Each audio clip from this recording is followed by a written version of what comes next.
গণহত্যার সঙ্গে যারা জড়িত, শাপলা চত্বরে এই যে সেনাবাহিনীর বরখাস্ত কলঙ্কিত কর্মকর্তা জিয়াউল আহসান সহ যারা বিভিন্ন রাষ্ট্রীয় দায়িত্বে থাকার অপসুযোগ নিয়ে শাপলা চত্বরে আমার ভাইদেরকে হত্যা করেছিল, আমার ভাইয়ের রক্তে যারা শাপলা চত্বরকে রঞ্জিত করেছিল, 2021 সালে যারা গুলি করে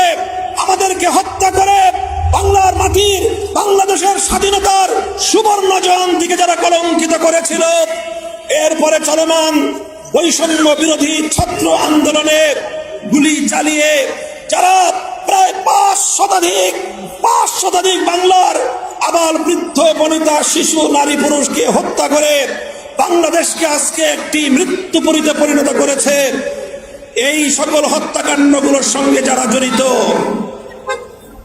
মনোযোগ সহকারে শুনেন,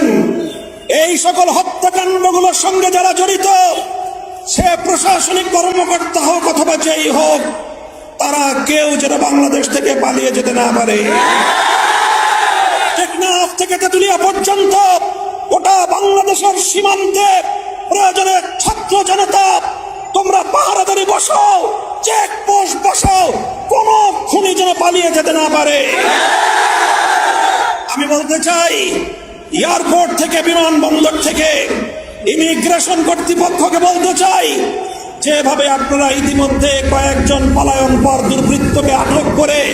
সেনাবাহিনীকে হস্তান্তর করেছেন, সেজন্য আপনাদেরকে ধন্যবাদ জানাই। আগামী দিনের জন্য সতর্ক করি, কোন দুর্বৃত্ত যেন আমাদের শাহজালাল বিমানবন্দর ব্যবহার করে